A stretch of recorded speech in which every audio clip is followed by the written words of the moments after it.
और जाग उठा भारत में सबसे पहले बात करेंगे संभल में हुई हिंसा को लेकर कि उस हिंसा में 4 लोगों की जान चली गई है, कई लोगों पर एफआईआर दर्ज की गई है, कई लोगों को हिरासत में लेकर के पूछताछ भी की जा रही है, लेकिन इन सब के बावजूद सियासत चरम पर है। बिल्कुल सियासत चरम पर है और विपक्ष को कहीं ना कहीं मीनाक्षी एक मुद्दा मिल गया है सरकार को घेरने का। यही एक बड़ी वजह है कि समाजवादी पार्टी के अध्यक्ष अखिलेश यादव ने एक डेलीगेशन का गठन किया है जो कि संभल जाएगा, संभल जाकर लोगों से बातचीत करेगा, हाल जानेगा, वहां की स्थिति को भापेगा और फिर एक रिपोर्ट तैयार कर अखिलेश यादव को सौंपेगा। रिपोर्ट देखिए।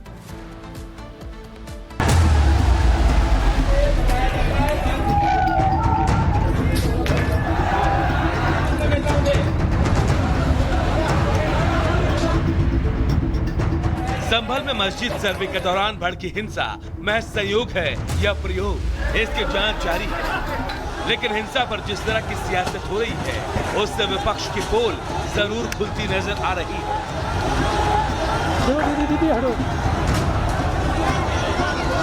हिंसा के बाद विपक्ष ने पहले से चुनावी रंग में रंगने की कोशिश की। सपा नेता रामगोपाल यादव का ये बयान सुनिए। किसी पक्ष को जज ने फैसला दिया, जो न आदेश दिया, उसमें दूसरे पक्ष को न बुलाया न जानकारी, ऐसा कभी होता नहीं। अगर इस तरह से होगा, इस तरह से जज फैसले करने लगे, सारे देश में आग लगा देंगे ये लोग तो।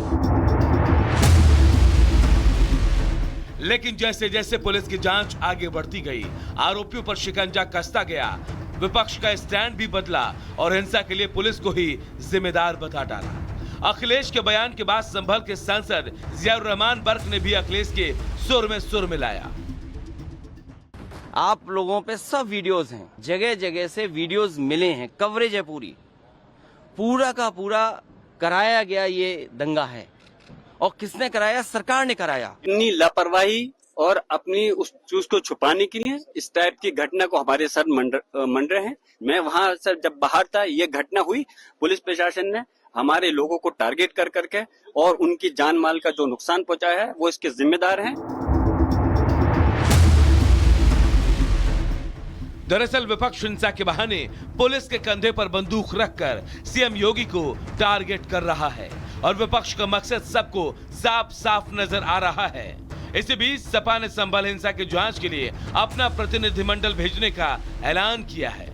सपा ने सोशल मीडिया के जरिए इस प्रतिनिधिमंडल की जानकारी देते हुए लिखा, माननीय राष्ट्रीय अध्यक्ष श्री अखिलेश यादव जी के निर्देशानुसार समाजवादी पार्टी का प्रतिनिधिमंडल संभल जाकर वहां हुई हिंसा की जानकारी लेगा और राष्ट्रीय अध्यक्ष जी को रिपोर्ट सौंपेगा। सपा के इस प्रतिनिधिमंडल में विधानसभा में नेता प्रतिपक्ष माता प्रसाद पांडे समेत 12 नेता शामिल हैं। विपक्ष भले ही तमाम दावे कर रहा है, लेकिन प्रशासन की शुरुआती जांच कुछ और ही इशारा कर रही है। हिंसा को लेकर जामा मस्जिद कमेटी के प्रमुख जफर अली पुलिस के रडार पर हैं। उन पर भ्रम फैलाने का आरोप है और ये बात खुद संभल के डीएम कह रहे हैं। भ्रामक रूप से कह रहे थे, हमें सूचना नहीं दी। और इसी के साथ दूसरी बात भी थी, उन्होंने कहा कि दूसरी बार जो ऑर्डर था वो डीएम के आदेश से हुआ, जबकि स्पष्ट रूप से एडवोकेट कमिश्नर साहब का ये तीसरा आदेश था जिसमें उन्होंने कहा, पहला आदेश 19 को किया, फिर 19 को रात को किया कि भविष्य में दोबारा करेंगे, और तीसरा 23 तारीख को किया जिसमें स्पष्ट लिखा हुआ है कि 24 को सुबह 7 से 11 के बीच सर्वे किया जाएगा। जो उन्होंने कहा कि मेरे से छीन ली गई वो कॉपी ये है, उनसे छीनी नहीं गई। ये देखिए, उन्होंने स्वयं इसके ऊपर 24 को हस्ताक्षर किए हैं। सियासी बयानबाजी, आरोप प्रत्यारोप के बीच हिंसा को लेकर पुलिस की जांच जारी है। इंटरनेट सेवा को फिर से 24 घंटे के लिए बैन कर दिया गया है। सीसीटीवी खंगाले जा रहे हैं। हिंसा मामले में अब तक पुलिस ने 7 एफआईआर दर्ज की है, जबकि 25 लोगों को हिरासत में लिया गया है। जांच के बाद तो सच सामने आ ही जाएगा, लेकिन विपक्ष की एक तरफा बयानबाजी और तुष्टीकरण की सियासत को भी याद रखा जाएगा। Bureau report, Republic Bharat. अब संभल हिंसा को लेकर के चाहे जो भी सियासत हो रही हो, लेकिन उसके जो सबूत है वो आपको बता देते हैं कि आखिरकार किस तरीके से ये पूरी हिंसा हुई थी। मुरादाबाद कमिश्नर है आंजनेय कुमार, उनका बयान सामने आया है। सबूत नंबर 1 में आपको ये दिखाते हैं कि पुलिस की गोलियों से मौत नहीं हुई है, ये उनकी तरफ से कहा गया है। देसी तमंचों में इस्तेमाल होने वाले कारतूस मिले हैं। पोस्टमार्टम रिपोर्ट भी यही कहती है। भीड़ को नियंत्रित करने के लिए रबर बुलेट चलाई गई थी, जिससे नुकसान नहीं होता, किसी की जान तो नहीं जाती। संभल में मारे गए लोगों की पोस्टमार्टम रिपोर्ट, ये सबूत नंबर 2 है। संभल में जो लोग मारे गए थे उनकी पोस्टमार्टम रिपोर्ट में ये बड़ा खुलासा हुआ है कि पोस्टमार्टम रिपोर्ट ये कहती है कि देसी तमंचों से वो कारतूस निकले थे। बॉडी से 312 बोर की गोली मिली, जो कि सिर्फ देसी तमंचों में इस्तेमाल होती है। पॉइंट ब्लैंक रेंज से गोली मारी गई है, यह भी बताया जा रहा है। सबूत नंबर 3 क्या कहता है वो भी समझिए। बवाल की प्लानिंग रातों रात की गई थी। हिंसा के लिए बाहर से लोग बुलाए गए थे और वो सारे सबूत सीसीटीवी कैमरे से लेकर के वहां पर जो रिकॉर्डिंग हुई है उस सब में नजर आते हैं। पथराव वाली जगह से हथियार मिले हैं, लोगों के घरों से भी हथियार बरामद हुए हैं, उसी के साथ दोनों तरफ से धार वाले हथियार भी बरामद हुए हैं। दंगाइयों की सर्वे रोकने की प्लानिंग थी, जिसके तहत ये सब कुछ किया गया। सबूत नंबर 4 क्या कहता है? सीसीटीवी में कैद हुए हैं नकाबपोश, ये वीडियो रिकॉर्डिंग में भी कैद हुए हैं। कैमरे में कैद ये लोग गाड़ियों में तोड़फोड़ करते हुए नजर आते हैं, जो कि हमने आपको कल दिखाया भी था। पत्थरबाजों के हाथ पत्थर थे, मोटे मोटे पत्थर थे, जिससे गाड़ियों को क्षतिग्रस्त किया जा रहा था। एक दूसरे पर वो बरसा भी रहे थे, पुलिस को तो मार ही रहे थे। तो ये तमाम सबूत हैं जो ये बताते हैं कि जो हिंसा हुई वो सुनियोजित थी और पहले से प्लानिंग करके उसको जानबूझ करके भड़काया गया ताकि सर्वे को प्रभावित किया जा सके। तो एक तरफ संभल हिंसा को लेकर सियासत का दौर देखा जा रहा है, तो उधर दूसरी तरफ वक्फ संशोधन बिल पर भी सियासत कम नहीं है। तमाम मुस्लिम संगठनों ने मोदी सरकार के खिलाफ मोर्चा खोल दिया है, विरोध जताते हुए नजर आ रहे हैं, क्योंकि वो इस बिल में उनकी रजामंदी नहीं है, वो विरोध करते नजर आ रहे हैं। और वहीं दूसरी तरफ कुछ ऐसे भी हैं जो बरगलाने का काम कर रहे हैं और तमाम एक विशेष वर्ग का ब्रेन वॉश कर अराजकता फैलाने की तैयारी में है। रिपोर्ट देखिए।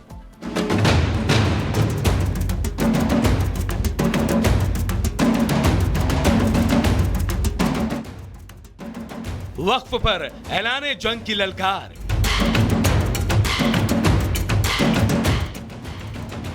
ईंट से ईंट बजा देने की हो रही बात।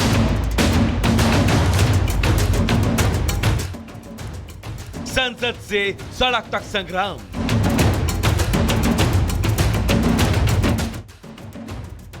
मौलानाओं के भड़काऊ बयान।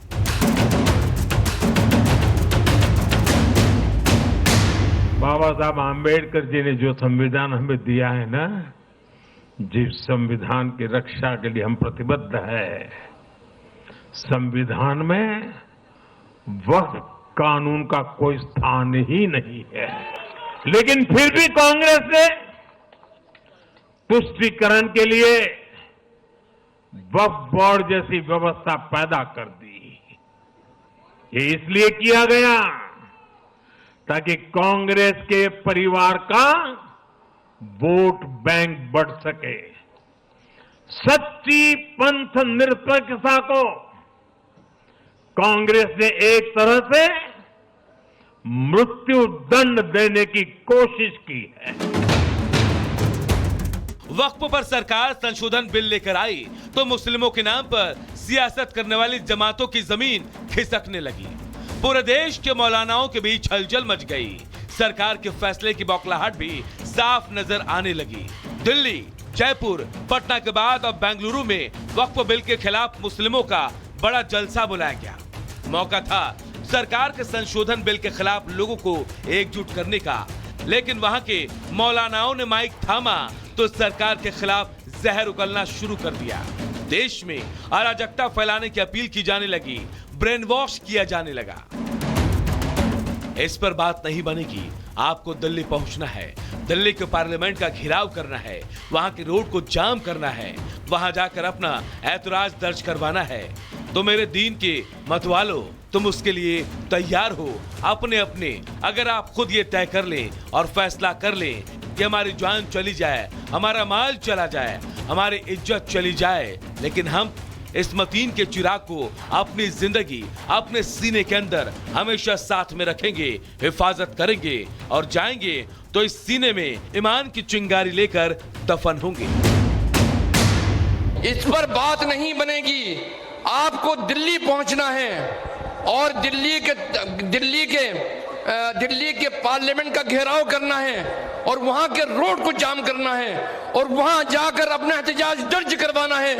तो मेरे दीन के मतवालों, ये बतलाओ तुम उसके लिए तैयार हो कि अगर आप खुद ये तहैया कर लें और फैसला कर लें कि हमारी जान चली जाए, हमारा माल चली जाए, हमारी